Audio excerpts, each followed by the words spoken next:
everything in life is not going to come like that to you. There's going to be times where you're going to have to just learn from the people in front of you and be patient until your time comes. Yeah. And as a coach, and whether you're in sports or looking for a job or you're just starting a job, there's going to be people that have more experience than you. You're just going to have to learn from them and be patient. You are now tuning in to the Roughnecks Podcast with your host, Cole Nixon. Much love. What's up, everybody? Welcome back to another episode of the Roughnecks Podcast. As I mentioned before, this month, it is gratitude, and I'm doing things a little different. Usually we come on and talk about these topics, but this month I'm bringing on a few of the people that I am the most grateful for in my life. This month, you'll hear from some of my best friends, a couple of my former coaches who have helped shape me into the person I am today. Joining me today for episode 61 is my high school football coach, Coach Jeff Severino. Coach Sev, welcome to the Roughnecks Podcast. Thank you, Cole. Appreciate you having me on. Not a problem. I've been wanting to do this for a while now, and I've just been trying to find the right time to bring you on because I know you have a lot of insight, a lot of knowledge. You definitely help shape young and men, or I forget the words, boys into men, essentially is what I'm trying to say. But I like to start every episode by allowing the guests to give the Roughnecks listeners a little background on who they are. So tell us who Coach Sev is. All right. Well, I'll tell you a little bit about my family. Married my high school sweetheart, Janet. We have two boys, Chris and Connor, both graduates of Watkins Memorial and the Air Force Academy, and they're both pilots in the Air Force. So I'm pretty proud of them. And then I've been here at Southwest Licking Schools for 40 years. So I'm still teaching. I stepped down from football about 3 years ago. And then, but I still do middle school track. I think stepping back from football, everyone asks me, do I miss it? And I do. I miss the kids and I miss the coaches. I miss that interaction with those kids. But besides that, I'm just going to finish out my next couple of years and then retire and see what goes from there. Yeah, 40 years. I believe you've been there for all of my siblings, possibly. I know at least me and Clayton for sure. I'm not sure about Shell and Tina, though. Well, I've been there since 82. I couldn't tell you when they graduated. I have no idea. The older siblings, I don't know all that stuff about them because me and my oldest sister have a 16-year age gap.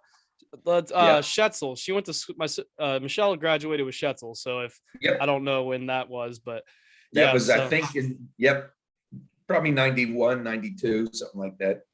But first thing I want to do, since this month is gratitude, is say thank you. I've kind of already touched on it a little bit, but you were one of the people early in my life that taught me a lot about life, a lot of things that I didn't realize at the time that were more than just football. And, it's some things I'm still finding out today. Each and every day, I'm learning new things that I didn't realize looking back at like high school football, even college football. You're like, wow, that wasn't just about football. That was about life. But I wanted to say thank you for that. Not just teaching me about football, but also teaching me how to be essentially a man. Well, I appreciate that. That as a coach, you hope you have, it's not the wins and losses. It's when kids come back and see you 10 years from now, 5 years from now, and see how they're doing. And I think that's important. I think as a coach, that is probably the most satisfying thing about coaching is watching your kids who you've coached and they go out into the world and they become productive community members.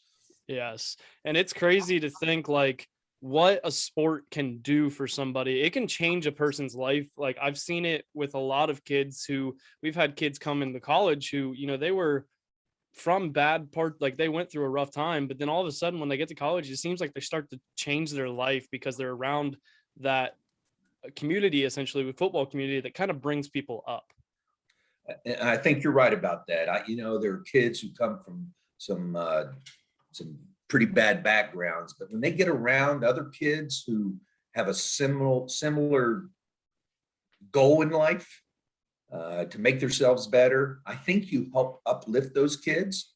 And not only do we help them, but they help us as well, Mhm. because we all know life isn't perfect. We all know we all go through some adversity and things like that.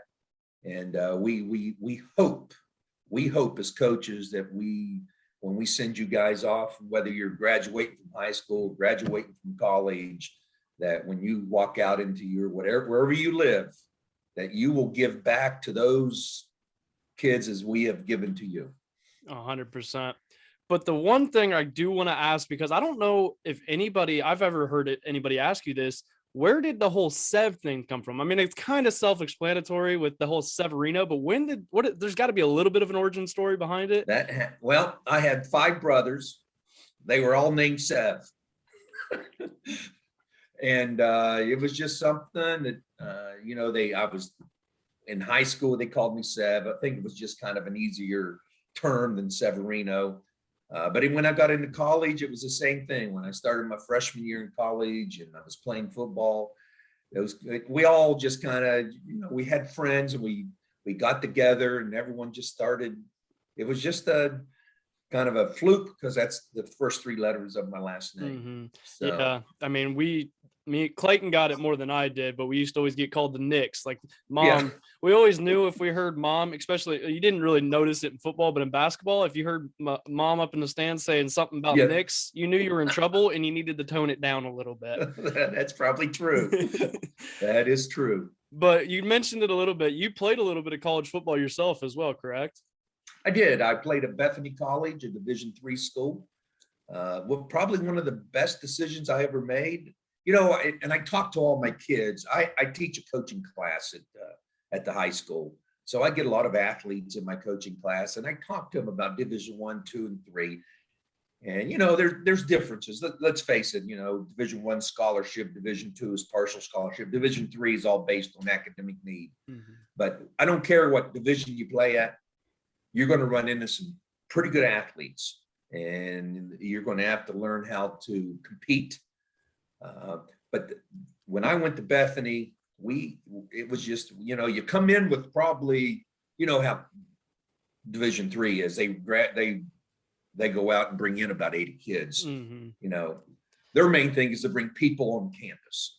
Yeah, that's what they would. And then after each year, you go from 80, now you're down to 60 kids from that class, and then you go down to maybe 40 kids in that class. And then by your senior year, you pretty much, in my case, we had about 8 seniors left over from 60 that started, and that happens. Kids go on to different things. They don't think football is their thing. So they get involved in something else in the college, but it is one of those things where you become very close with your friends. And I'm sure your senior year at Ohio Wesleyan, you probably had a group of kids, made it all the way through your 4 years, and you become pretty close with them. And they will be your best friends for life, mm-hmm. just because of what you went through, not only in practices, but also games. 100%. And like we've talked on this podcast a lot. Some people do knock D3 and like don't necessarily want to do it because they're like, oh, it's like they almost see it as, yeah, it's D3, it's below, you're not on TV, you're not playing in front of hundreds and thousands of fans. But like you said, there is talent at that level, because I remember playing Wittenberg, who had a transfer from Kentucky, a transfer from some of these like D1 schools, and you're like this kid obviously had enough talent to go be on a D1 team, and now the circumstances happen. Now they're at a D3 school. But I remember lining up against them when I actually played corner the one year, and I'm like, I'm guarding a D1 receiver technically.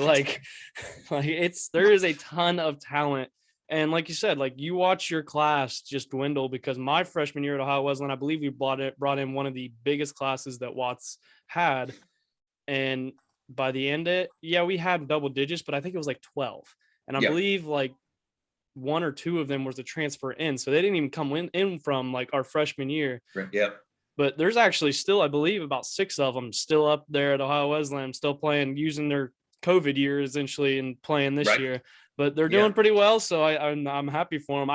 I wanted to, but then it was also one of those where I sat down and was like, I think it's time just to move on with life. I've had my 4 years of college football. I enjoyed every bit of it, but I think it's time to get a little further in the money aspect thing. It's not cheap to go to school for another year. No, it's not. But as you know, those kids that you talk about that you graduated with, as I said, they're going to be your best friends, and you're going to keep in contact, and you guys are going to go to your class reunions, and you go to football games, and it's a tight-knit group that I think helps you to become a better person, and I think that's important. 100%. Because I know there's plenty of people that I could call up today, even if they're 2 hours away. If I needed something, they'd be there. They'd do it for me. Like, they are some of your, like, in high school, you drift away from those people. Yes. Most of them. Like, I think I hang out with maybe 2 or 3 of my high school friends still. And they'd do anything for me, not knocking them. I love them to death. Right. But like, Right. you go back and like college, I probably have 10, because I have people text me every weekend. Hey, you going to the game this weekend? Hey, you going to the game this weekend? And unfortunately, I haven't had the time to get to a game, but Right. hopefully this episode will be out after that game, but I'll be at the Denison game. So since it's right here by home, but but I want to talk a little bit about your college career. I want to ask you, what position did you play? Actually, I believe I know the answer to this. I was recruited as a defensive back. So my freshman year, I played defensive back, made a couple away games, not many. As a freshman, it's like a sophomore coming into a high school program. You're 15 years old going against people who are 17 and 18 year olds. Totally, it's just a big gauge gap. And then when you go to college, you're talking 18, 19-year-old going against some 22, 23, maybe even a 24-year-old. Exactly. There's just a big age. But when I came in as a defensive back. The next year, they needed a tailback, so I moved over to the offensive side, and that's where I spent the last 3 years of my college as a tailback. Which side did you prefer? Because there's always a preference on offense and defense. Well, I was of the thinking of this. I wanted to play where I could compete for a position, but at that same time help the team. So, when the coach came in and said, hey, man, we'd like for you to move over to the offensive side, I said, okay, I will. He goes, I think you can help us there. And that was my big thing, is because there was a tailback. They moved him over to defense. And so, we just kind of switched sides, but it was all about making the team better. And I think that's important. When kids get switched from one side to the other, they need to understand that when a coach makes that decision, he's doing it because from a team aspect, not for, I think we can get you a scholarship on this side of the ball or this side of the ball. Or that's really has nothing to do with it. It really has to do with what's best for the team.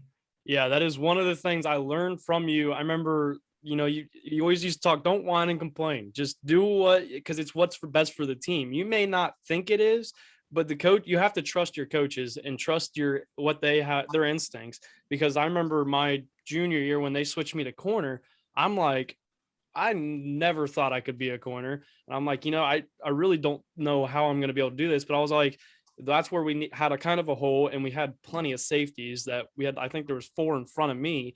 So like, they were like, you know what, go here. We need help here. And I was like, you know what, I'm going to do whatever I have to do. I'm not going to whine and complain. I'm just going to go figure it out and try my hardest to do what I have to do. And that's a great attitude. And there are times when kids get very upset about when a coach moves them. But, as they go on in the season, all of a sudden they start having success at the spot we moved them to. They usually come around and say, hey, coach, I agree with you. I'm glad you moved me. Mm-hmm. So that helps as well. Yeah, because I remember, everybody's dream is to catch touchdowns or throw touchdowns. That's what everybody thinks of when they're young. That's what they want to do. And my sophomore year, when you guys put me on defense, I was like, I was never defensive minded per se, but I was like, you know what? I'm out on the field on Friday nights. It's fun. And then you realize like, wow, this is a lot of fun. And that could have been the same if I was defensive mind that you guys put me on offense. It's just one of those things that once you get to experience it, and like you said, once you have a little success at that position, you're happy that happened. Right. And the thing about you is you were football, what we call football smart. You understood how the game was played. You were like a coach on the field for us. And we knew if we put you in a spot, you would learn that spot and you would become the best at that spot. And that's why we moved you, because we thought, that you were able to handle that change. I will say, I don't want to take the credit for that because I know I had a lot of people ahead of me in classes like Michael Ford, Cameron Johnson, those type of people who I looked up to and learned a lot from them as well. That's the thing too. Look at your peers, look at your older peers, even your guys your age or younger who are doing things right, because they're doing things right for a reason. Like, they're on the field for a reason. Pay attention to what they're doing and try and mimic their work ethic, their hard work, like all that stuff, because that might get you that spot on that field. I totally agree with that. You're absolutely right. But how long ago did you start coaching? I started coaching I graduated college in 80. I stayed 1 year at Bethany as a grad assistant. Then after that year, and being a grad assistant, let's face it, it's just you're doing a lot of leg stuff. You getting this for the coach and trying to break down film and all that. And then I had a chance to go back home to my hometown, Elkins, West Virginia. And so I became the head freshman coach there. And then that lasted 1 year. And then the one thing about how I got here to Pataskala out of West Virginia is before your time, I played for a guy named Donald at Bethany. Mm-hmm. His brother was the head coach at Watkins when I moved up here. That's how I got the connection. If you're from the Pataskala community, you know who Auld is, Coach Auld is. Yeah. Everybody knows who Coach Auld is. Yeah, and I interviewed for the job, and I worked with Mr. Gardner, interviewed me, who was the middle school principal, and then it just kind of snowballed, and I got the job, and this is where I've been ever since. I'm definitely grateful for that. Yeah, I've been coaching probably. Let's see, for football, I've been coaching probably 39 years. When did the track part of that start? How did were you into track in high school and stuff? How did the track? Yeah, I was going to ask how the track coach became a part. Well, just at the middle school level, they needed a track coach when I first got there. And so I just kind of slipped into an assistant job. And then 2 years later, when Coach Heffelfinger moved up to high school, I kind of stepped into that. And then I've been head coach ever since. So it's always I think track is one of those sports where everybody can do it. Okay. And there's all different types of events they can do, but it gives some kids some chances that they couldn't in any other sport. And I think that was important to me. And track is definitely a big deal at Watkins. We have many people who have gone on to do great things from our track program. Like, Andrew Jordan's a prime example right now, doing really well for himself. And Hunter Holton, I believe, went to Notre Dame. Notre Dame. Yep. So that's just a list of a couple. I know there's Desmond who went to Michigan. We have a ton of people who have came out of Watkins and gone and done great things in track. Yep. They've done well for themselves. Yes. But which do you prefer coaching? I know you're not coaching football anymore, but if you had to pick one, which one would it probably be? It would be football. I think football is a sport where you can recover from it. And I talk about adversity all the time. And it's something that you've got to teach kids how to overcome. There's going to be bad times in football games. And I always tell the kids this: you've got to have a short memory, because if you're going to worry about the bad play you had to play before, they're going to come back at you and they're going to burn you again, or they're going to make you make a mistake. And so I think that is life in a nutshell, because let's face it, our lives aren't going to be hunky-dory. They're not going to be roses all the time. Yeah, there's going to be times in your life. And I think as football, when you play football, that kind of mirrors that.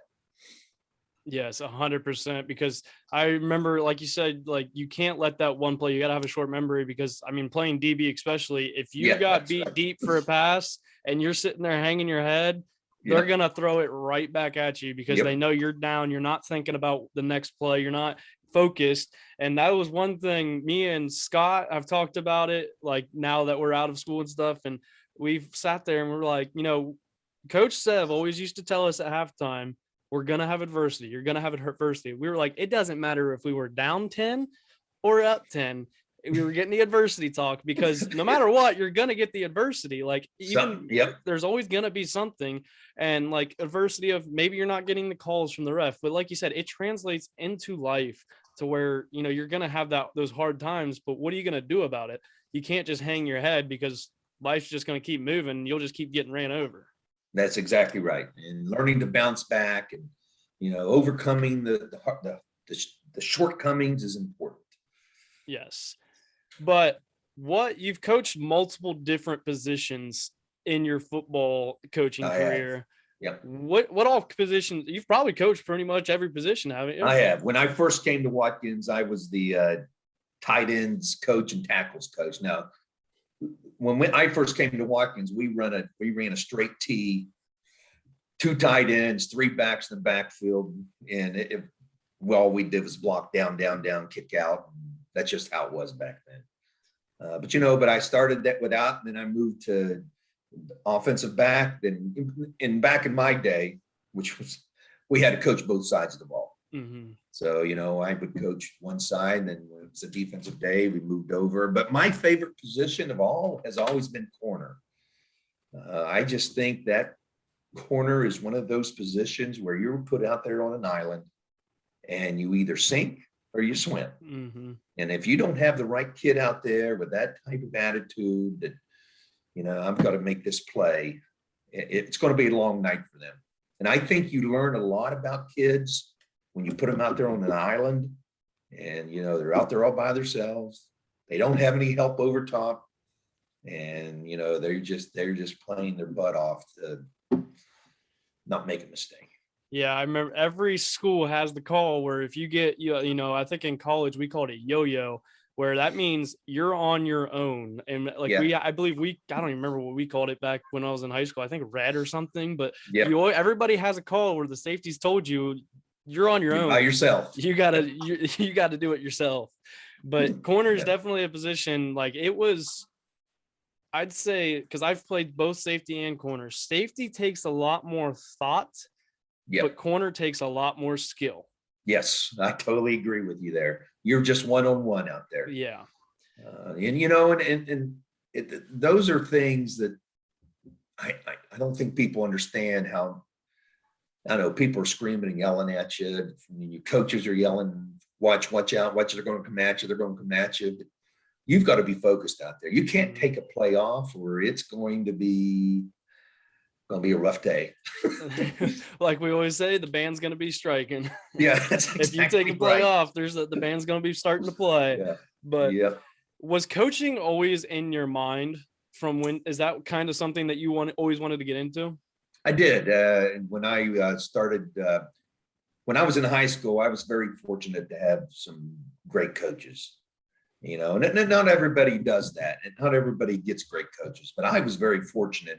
All my years of playing football, I had great coaches. I would bend over backwards for them, run through a brick wall for them, just because they cared about you and they wanted to see you to be productive and things like that. And I thought and I saw how they interacted with the kids, and I thought that would be fun to do.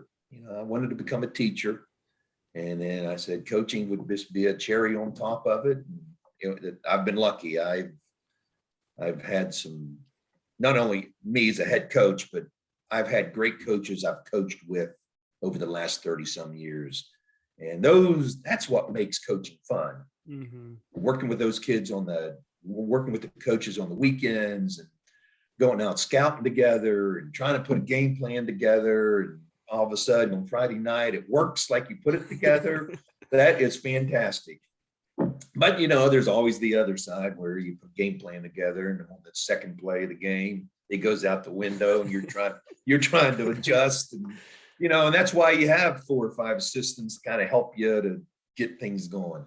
Yeah, 100%. Because I in college, you know, you come over to the bench and then it's like, all right, it's what did we see? And then he's talking up in the press box to our other defensive guy, like, what did you see? And we're like you said, that plan, you might have to change it on the fly, but that just goes with the adversity thing that That's right. you always have talked about, because you're gonna have adversity in everything you do, no matter what it is. Job, Yeah. career, your family, your personal life, everything. You're gonna experience it. And it's always about the bouncing back.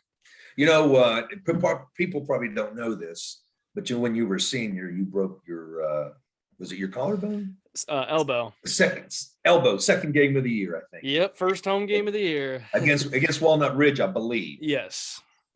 And that was, and we go, oh my gosh, because you were like our quarterback on the defensive side. We always knew you were going to put us in the right spot.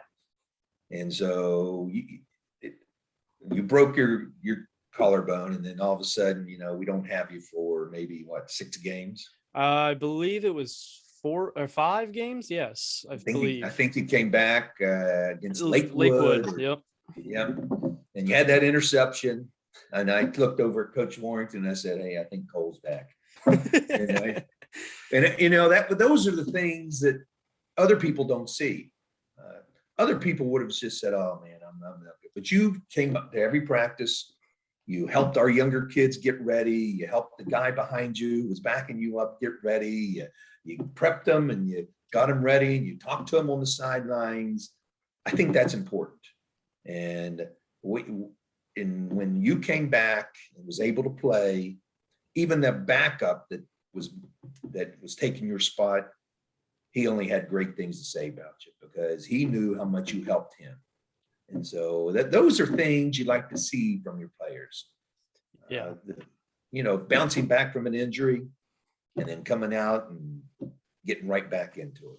Yeah. The other thing too, what a lot of people probably don't know is, like, when I first got my x-rays and everything, first thing I said obviously was, how long till I can get back? And they told me I was done for the year. And I just refused to accept that because it's my senior year. I obviously wanted to go play college football. And I was like, this is not necessarily helping my college chances. Right. But it was one of those where I was like, you know what? Like, I'm not going to let this happen. And I had all this adversity against me.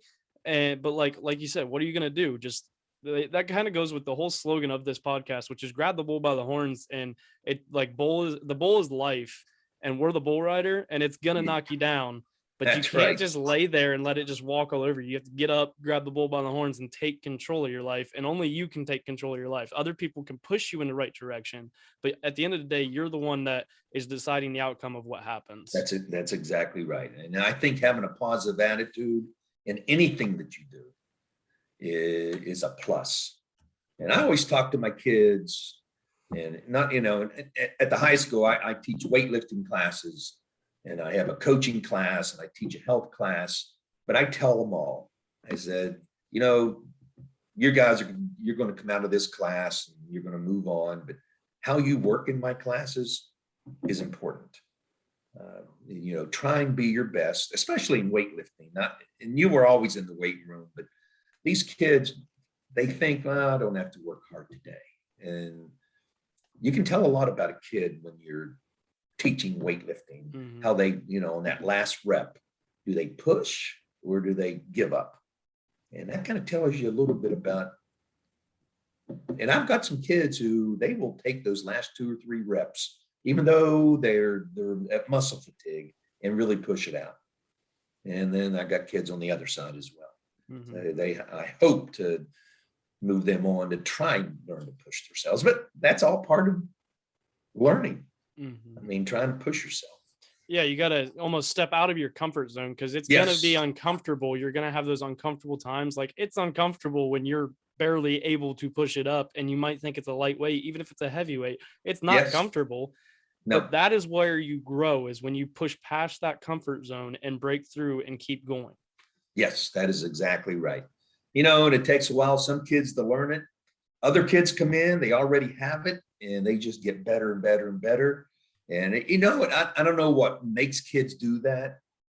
I don't know if it's their upbringing. I don't know if they've never faced adversity in their life, and all of a sudden this is the first time that they've faced something where it's uncomfortable. But some kids, they figure out that, it's okay to be uncomfortable. Mm-hmm. And one day it'll be comfortable. And then you get uncomfortable again. Yep. And It's It just goes back and forth. Yep, it's a cycle. It never stops. That's the thing, is like you might have crossed that one barrier, but guess what? Another one's up ahead. There's that you gotta another one there. cross. That's right. But that's life, and that's what you're going to experience in your Yep. career. That's what you're going to experience with your spouse, whatever it is. You're going to come through these uncomfortable circumstances that if you just stop, then that could be you're holding back your potential, essentially. Yes, that is exactly right. And while you're talking about being grateful and you thank me, but I think I'm grateful too, because I had kids like you who would come out for football or become or run track, but you were always one who took coaching, and you were very coachable. And there were a lot of kids in your class that were very coachable. Dante Fair, he was in your class, very coachable. Okay. And those are the kids that are going to be successful because they're able to take direction. And you may get upset sometimes what we say, but you just learn to keep your mouth shut and don't say anything, and you'll just work through it. There's other kids who don't understand how to take direction, and it takes them a while to kind of catch on. But I'm just grateful for kids that I had over the last 30 some years that made my life great just because of the way they played, but also the coaches that I got to coach with. From Mike Warrington to Jerry Cook to Joe Alt to Jeff Buchanan, all those coaches that were with me during those times and I coached with, those are the friendships that you will have for the rest of your life. 100%. And like you said, you don't remember the records, because I don't even know if I might be able to tell you our best record, but like you obviously don't remember the other records. You just remember the memories. That's right. Things that happen, like, we still, people used to talk about it when we were in high school, like, oh, when you're older, you're going to be sitting there going, I remember back in my day. And I'm like, yeah, me and Scott do that all the time now. Caleb, Scott, we do it all the time, where we'll be sitting there, me and Dante, like, oh, you guys remember the Newark Catholic game and such, and like, oh yeah, like we remember those parts. Yes. You don't even necessarily remember. Yeah, we might have won that game. You don't remember the score. You might remember if you won or lost, but you don't remember your records. You don't remember the score. You just remember the memories. And those are the biggest thing. They're little snapshots of things that happened that brought you together as a group. And most of you, if you sat down with your senior group, you could probably pick out 5 or 6 games and pick out certain plays that happened in those games, because it was just such a big influence. And those are fun. And when kids come back and talk to us and, hey, do you remember this game? And I'm sitting there trying to rack my brain, and they start reminding me, because they remember their game, but I've got 30. We have 30 some years of games going on. But it's exciting to see those kids, and I think being that part of something makes you a better person. 100%. And you've always been one too that's big on not just playing football, playing multiple sports.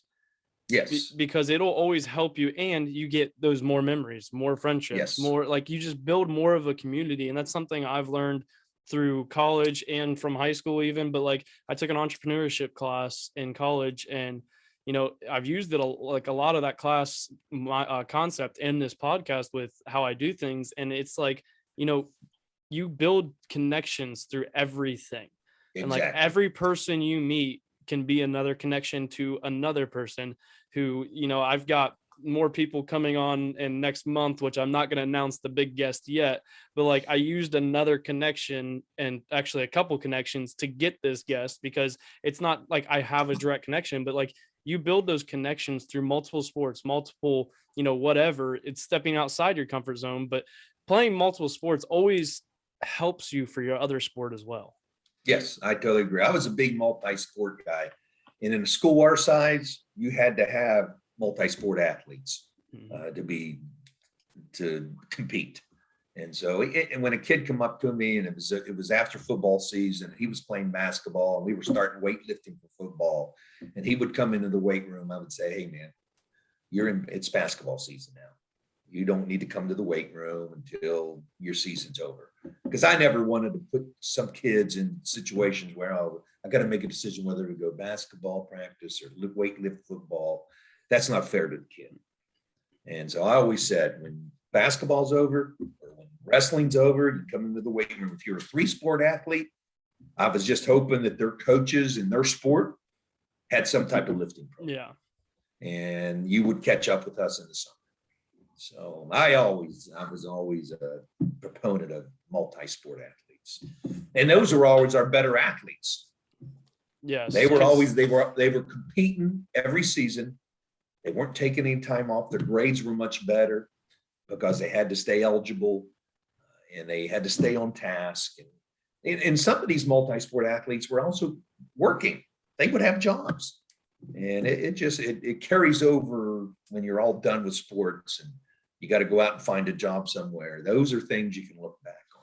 We've talked millions of times on this podcast about how sports can relate to life so much through everything from adversity, your work ethic, all that. Time management is the biggest one, in my opinion. Yes, Time I management, totally agree. because I realized real quick once I graduated college that I kind of, I was just working and then like I wasn't working out, like all these things. And I was like, I really need to go back to like how I was doing things in college to manage my time better. Yes. Because I was realizing I was running out of time, but it was also me just not managing it myself. Yes.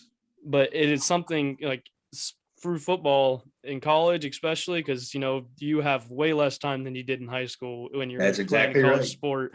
But Yep. you learn real quick how to manage that time. Like, yeah, you might have an hour here during the day. You could take a nap or play video games, but you should probably do some homework because you have a 6 to 8 practice tonight and 4 to That's 6 right. films. So you don't really want to be up till 3 a.m. doing homework. Yeah. And when we'll have some kids who from this year's team who will go on and play some Division III ball and some Division II. And it will be an eye-opening experience when they go into this program and see that, oh my God, we're lifting 5:30 in the morning. What's going on here? And I know they can't make it mandatory. It doesn't matter. You have your teammates who are saying, hey, buddy, we're going to go lift. Yeah. Oh, and I remember in college, we have those 6 a.m. lifts. You don't want to be late because guess what? You're waking up even earlier the next day to go That's run. right. That's where you learn real quick because we have this thing called Dawn Patrol at Ohio Wesleyan. And like the first thing, all the freshmen are like looking at the schedule and they're like, what's Dawn Patrol? And we're like, you really don't want to know. Like, you don't want to find out. You want to stay away from Dawn Patrol. But I'm sure some people found out about it. Oh, I'll be honest. I did, I think twice in my career, and it's not fun because we had to go run what we called a half a bishop mile, which is you run around the track for a half mile, but you do the bleachers. And like if we did it at Watkins, it's not that bad because the bleachers aren't as big. But Ohio Wesleyan, you're going up and down big bleachers 3 times, and then you got to go to the away side that's the same size. Right. And still run your half miles. Yeah. And your coach doesn't want to be there any more than you want to be there. So you're just trying to hurry up so you can both get out of there. That's right. But I wanted to ask, what was your favorite memory as a coach?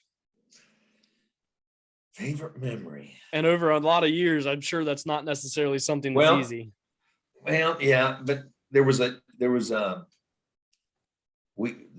2006 season, we were that year we were 9-1. But the last game of the season, we played Dublin Scioto. Mm-hmm. And if we beat Dublin Scioto, we were headed to the playoffs. We've never beat Dublin Scioto before. And I just thought that was a cherry on top because we had beat them. And it wasn't a close game. We beat them pretty good. And the years before that, they just slaughtered us. They were beating us 48-7. And all of a sudden, that 2006 season, 2016, that was one of my favorite games, just because those kids stepped up to the plate when they had to. And it was a rainy game, and that doesn't make things any easier. No, because that's when everybody was grass too. Nobody really had turf then. Right. And that was just I thought that was a good game for us. One I remember the most. And that was also the season, I believe that was the first ever playoffs for Watkins, wasn't it? Yes, it was. Yes, Yeah. it was. Because that was Clayton's freshman year. And I remember going to the playoff game and I was so young, I didn't really understand at the time. But Right. and Clayton always used to rub in my face like, oh, I got to go to playoffs. And then when we went to playoffs my sophomore year, I was like, ha, That's so did right. I. And Clayton, sorry to tell you, I beat Heights. You didn't. So, but That is true. that's that brother back and forth that always That's right. happens. That's it. I'm pretty sure the Nixon clan was pretty competitive. Still are. We'll have a family something rather. It doesn't matter what it is. It's still competitive. I can believe it. I can believe it. But I wanted to ask you, you have a lot of experience coaching, and I do have some younger people on this podcast that listen that I know want to eventually be coaches. Do you have any tips or pointers to young coaches out there, or just any coach in general, or anybody who wants to become a coach eventually? I just think that as a coach, you've got to be a role model.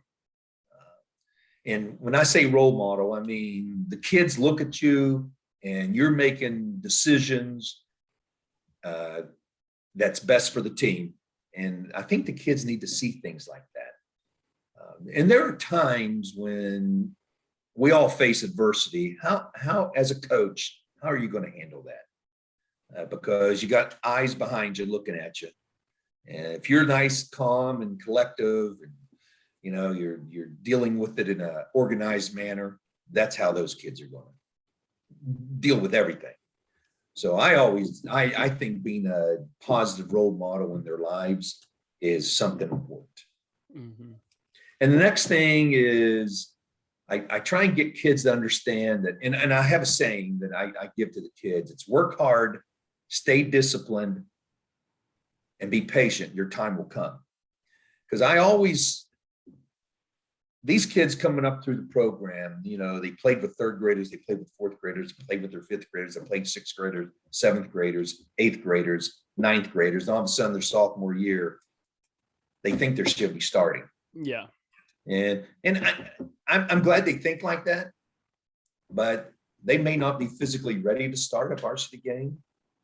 But that's why I always say, be patient and stay the course, work hard and stay disciplined, and your time will come.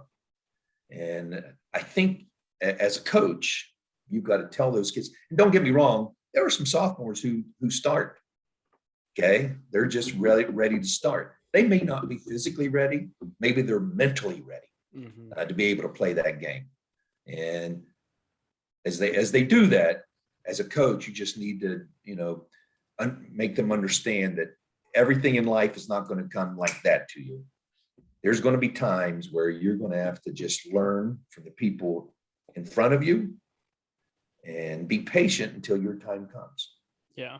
And as a coach, and whether you're in sports or you're looking for a job or you're just starting a job, there's going to be people that have more experience than you, and you're just going to have to learn from them and be patient. Yeah, that was one thing I learned real quick in college, and you see it with a lot with college athletes, because let's be real, if you're going to play a college sport, you were probably a 2, 3, maybe even a 4-year starter at your high school. So you're not used to essentially sitting on the bench, and it's hard to do when you come in. Like you said, you're playing with a lot of older people, and you got people who have 3 years of experience, because college football and high school football, there's a big difference. It's definitely, the level steps up, but it was hard that first year to just sit there, but you have to be patient, keep working, learn from the people above you. And then eventually, like you said, your time will come. Yeah. And as a coach, you've got to teach those kids that. It's just something that goes along with coaching. Another thing I like to tell coaches is have a plan, follow that plan, and don't divert from it. Kids love organization. And when a kid walks out on the practice field, and like we're talking about this in our coaching class now, is practice schedules. When a kid walks out on the practice field, they know exactly what's going to happen for the next hour and a half, hour and 45 minutes. It's not a guess. And when coaches are organized, and as well as I do, Coach Warrington, you knew exactly what we were going to do on Monday for a Friday night game. Yep. It wasn't wait until Wednesday and tell you. When we left our coaching meeting on Sunday night, we knew what we wanted to do offensively. We knew what we wanted to do defensively and special team wise. And that's what we practiced all week. And that's one thing that about coaching is you've got to be organized. And I thought the coaches I had on our staff, they were very organized people. They knew exactly, because I would not let them leave on Sunday night until I knew exactly what our practice plan was and what we were going to try and do as a game plan. Oh yeah, Warrington always had at least three plays burned into your head that you knew exactly when they lined up a certain way. You're like, wait a second, I recognize this from all week at practice. Yep. And Coach Hare was the same way. He was our offensive coordinator. He knew exactly what he wanted to do on Friday night, and that's what he practiced all week.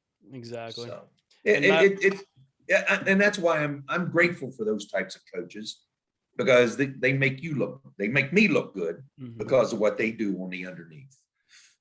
Yes, that's where a lot of people sometimes don't understand. Like when you're the head coach, you also have to bring in other people around you, because you can't do it all. You can't go coach the offense, then coach the defense. Like you need those people to almost take a step back so you can take a step back a little bit and have them help you. And then they do, like you said, they make you look good.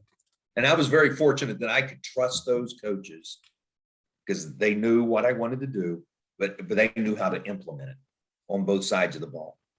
And that's just something, when you get good assistants, it makes your job so much easier as a head coach. And a lot more fun, I'm sure.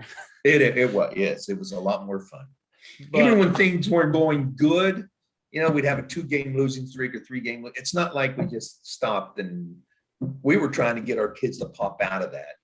And so they worked hard every week. It didn't matter who we were going against or whether we were winning 3 games or losing 3 games. We worked the same each week to prepare the kids. And that is actually, when you see that out of your coach, like we talked, being a role model, when you see your coaches, even if you're on a 3-game losing streak, still preparing as hard as they can, like trying to help you, it makes you as a player want to work harder. Yes, I believe that. Yeah. But I do have one question that I like to ask all my guests, and it is, if you could go back in time and tell 16-year-old self one thing, what would it be? Oh my. I think, I really believe in the weight room. And I think when I was growing up, I never really started lifting until my sophomore year. And I really think, and the weight room not only helps you in football, but it helps you in all sports. And that is something that I preach to our kids when they start in 7th grade, is get in the weight room. And that is something I wish I would have done more as I was growing up. Yeah, I was fortunate enough to have Clayton on me at a young age, and it's like, you got lifting tonight, you're going. And I'm like, I remember one time I said no, and he's like, get in the car, let's go. And I'm like, oh, okay, I guess I am going. And like, I'm grateful for that, because I did have those older siblings to push me and kind of tell me, like, you don't skip out on it. Like, now is when you really need to start putting in the work, because if you want to do something, you really have to start now, because otherwise. And the big key there is commitment. If you can teach your kids to commit to something, I don't care what sport it is, or commit to, doing well in school, and then when you get out of school, commit to whatever job you have. But at least you know what a commitment is, and that's important. Yeah, because you almost see it today. I hate to say it, like, you see people kind of bounce from job to job because they like, all of a sudden when it gets hard or things don't go their way, they just think, all right, I'll just go get another job. And like, it's one thing, like, I remember learning at a young age, like, when you start something, you don't quit. My mom's one rule, there's times where I wanted to quit various sports for various reasons, and it was, once the season starts, you're not quitting, because at that point you've made the commitment. Once that first game's played, you've already made that commitment you got to stick it out for the year. If you don't want to play the next year, that's fine, don't go play, but you've already committed, you have to finish out the year. And that was the rule in my house as well. My kid,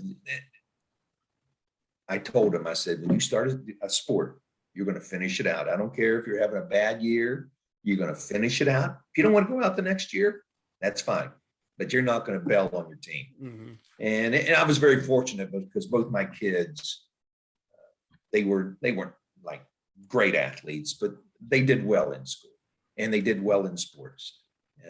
But I think that's because I would never let them quit anything. They had to commit to it. And I think that's helping them out now in adult life.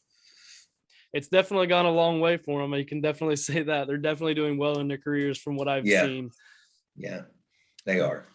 But this moves us into the best segment of the podcast, which is Motivation Monday.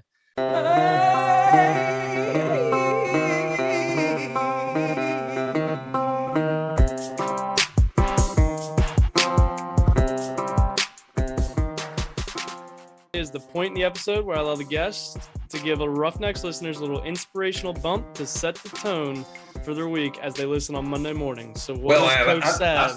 I've already told you, it's work hard, stay disciplined, and be patient. Your time will come. I think that is so important for kids to remember. And it doesn't matter whether it's sports or a job. I just think you need to stay disciplined. And don't as I say, go off into Scooby-Doo land. Okay. I mean, you still got to stay focused and you just got to hang in there because when your time comes, you better be ready. Mm-hmm. And I always tell my young kids in coaching, I said, you never know when you're going to go into a game. You're one play away. And if I put you in that game, and I'm sure you remember practices, I got somebody back here fooling around, and I said, "Hey, buddy, if you get put in the game, do you know what you're going to be doing?" And that hopefully that keeps them on task because you never know when someone's going to get injured. Exactly. I experienced that myself. I've watched it happen in every sport. You never know when someone goes down, or in basketball, somebody fouls out, and guess what? You're up. You don't have a choice. That's right. But I always believe that your time will come. And I think that's an important thing to think about. Be patient. With that, that's a wrap on the 61st episode of the Roughnecks podcast. Can't believe that we are 61 episodes into this podcast. Thank you so much, Coach Seb, for finally getting on. I've been wanting to do this for a while, just wanted to find the right time. So I really appreciate you taking the time out of your day to come on to the podcast. Thank you, Cole. I appreciate it. And you're doing a wonderful job. It's getting there. It's definitely a process. It's a lot to do, but I love doing it. And it's building, like I said, it's building those connections that you never know when you might need them. But I do want to say thank you again, because you've taught me a lot about life. And, you've helped a lot with, families, with friends, with this community. So I thank you. And I'm very grateful. And I'm sure I'm saying thank you for the whole Southwest Licking community.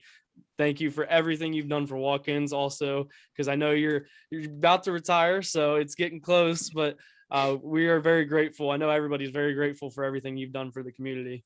I appreciate that, Cole. Thank you. But we'll be back next week where you get to hear from another coach of mine who is making a reappearance he was on one of the very beginning episodes. So be sure to tune in for that. But until next time, you guys know the deal. Life is hard and will knock you down just like a bull does to a bull rider. Don't let the bull of life walk all over you. Get up, grab the bull by the horns, and take control of your life. Roughnecks out.